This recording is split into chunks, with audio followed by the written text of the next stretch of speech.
বৃষ্টি না হওয়ায় সিলেটে বন্যা পরিস্থিতি অপরিবর্তিত রয়েছে। এখনও সুরমা ও কুশিয়ারা নদীর পানি বিপদসীমার ওপর দিয়ে প্রবাহিত হচ্ছে।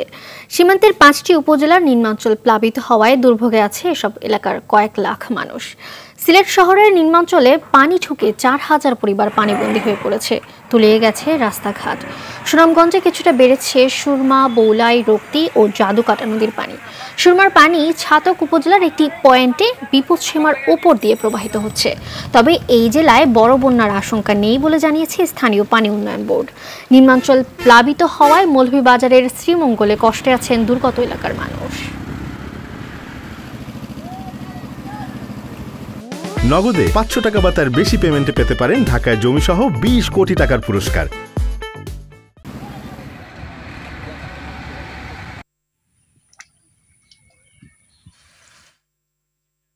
দর্শক, বন্যা পরিস্থিতি জানাতে সিলেট থেকে সরাসরি যোগ দিচ্ছেন সহকর্মী হাসান মোহাম্মদ শামীম।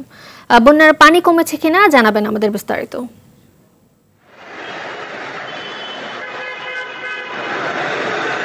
ধন্যবাদ মারিহা। ভারত থেকে নেমে আসা যে উজান ঢল এবং অতি বৃষ্টির কারণে সিলেটে আকস্মিক যে বন্যা দেখা দিয়েছিল, সেই বন্যাতে প্রচুর পরিমাণ মানুষ তারা কিন্তু পর্যদস্ত হয়েছেন এবং সেই বন্যার যে ভয়াবহতা সেটার ছোঁয়া কিন্তু সিলেট নগরীতেও লেগেছে। সুরমার যে নদীটি আছে, সুরমা নদী, সেই নদীর কোথাও কোথাও পানি বৃদ্ধি পেয়ে শহরের ভেতরে প্রবেশ করেছে। নগদে 500 টাকা বা তার বেশি পেমেন্টে পেতে পারেন ঢাকায় জমিসহ 20 কোটি টাকার পুরস্কার।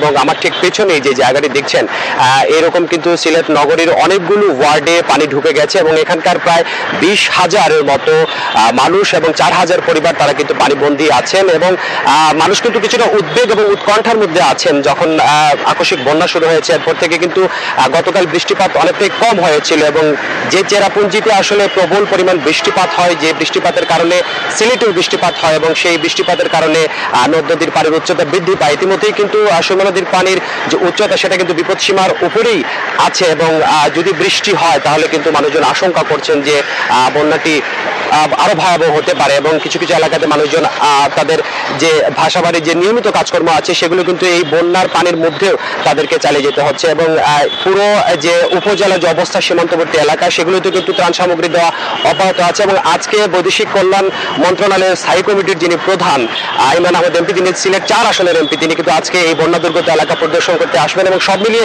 প্রশাসন কিন্তু তাদের যে পদক্ষেপ সেটি কিন্তু তারা অব্যাহত রেখেছেন এবং সব মিলিয়ে বন্যা পরিস্থিতিতে কোনো ভয়াবহ রূপ যাতে না হয় সেটা তারা দেখার চেষ্টা করছেন। তো মালিহা, এটাই ছিল আমার কাছে থাকা সিলেটের বন্যা পরিস্থিতির সর্বশেষ তথ্য। ধন্যবাদ আপনাকে।